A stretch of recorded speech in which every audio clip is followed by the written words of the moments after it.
Let's talk about something that sounds like it's straight out of science fiction. An AI that can basically read a developer's mind. It's a new model that's designed to predict your very next code edit before you even type it. So how does it actually work? Let's find out. Right, this is the whole idea behind a new tool called Sweep Next Edit. It's a concept that feels like it should be years away. But as we're about to see, it's very real and it's here now. So what is this thing really? Well, the easiest way to get your head around it is to think about the autocomplete you already use and then imagine it on a whole new level. Yeah, basically autocomplete on steroids. This is Sweep Next Edit 1.5b. And here's the clever part. Instead of just trying to finish the line of code you're currently typing, it looks at the pattern of your recent edits. It sees what you've been doing and then suggests making that same kind of change everywhere else it might apply. The model has 1.5 billion parameters. Now, in the world of absolutely massive AI models, that might not sound huge, but that's actually the point. It's designed to be lean and efficient, powerful enough for some seriously complex tasks without needing a supercomputer to run it. And this right here is the key to making it actually useful. It can generate its predictions in under half a second. That's fast enough for it to feel like it's happening in real time, assisting you without ever slowing you down or interrupting your flow. Let's quickly get into the weeds here. It's based on the QN 2.5 coder model and comes in a GGUF format, which is just a fancy way of saying it's optimized to run efficiently, even on a standard CPU. But you know what? The most important detail on this slide is privacy. This whole thing runs on your local machine, which means your code never, ever leaves your computer. That is a huge deal. All right, so the theory is cool, but talk is cheap. Let's see how this model actually performs when the rubber meets the road. We're going to walk through a few real coding examples. And getting this up and running is surprisingly simple. You just download one Python script, install a couple of pretty common libraries, and run it. That's it. The barrier to entry is super low, meaning pretty much any developer can start playing around with this right away.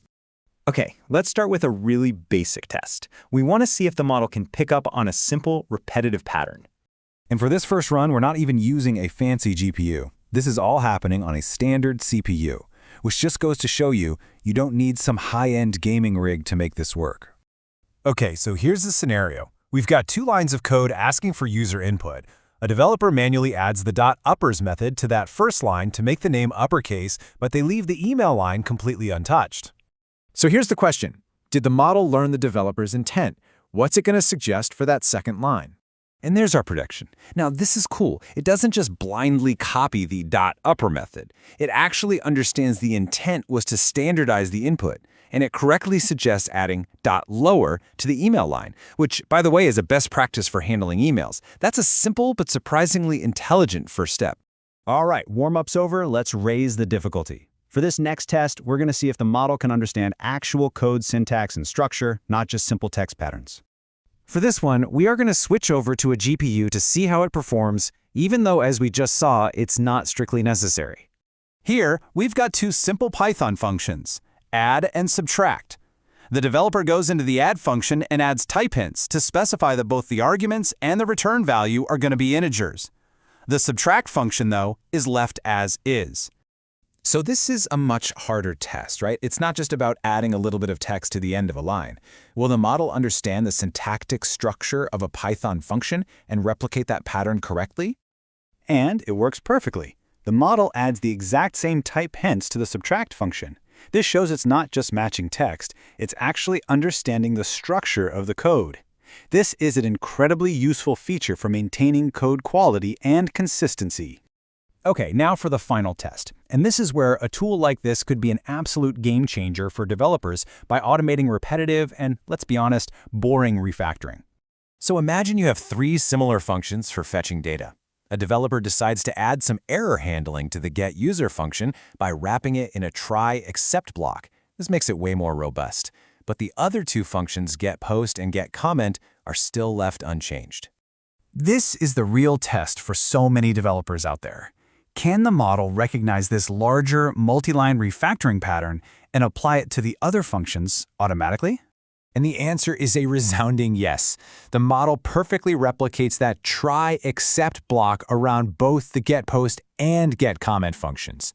This is a huge deal. It can turn a tedious, manual, and error-prone task into a single automated step. So, after seeing these examples in action, what does this all mean for the future of how we write code? So what's the big takeaway here?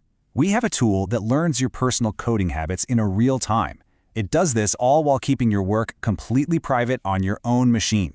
It takes the most tedious, repetitive tasks and just automates them. This isn't just a better autocomplete. It really is autocomplete on steroids.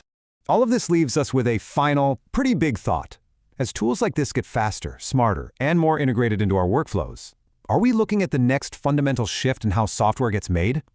That's definitely something to think about.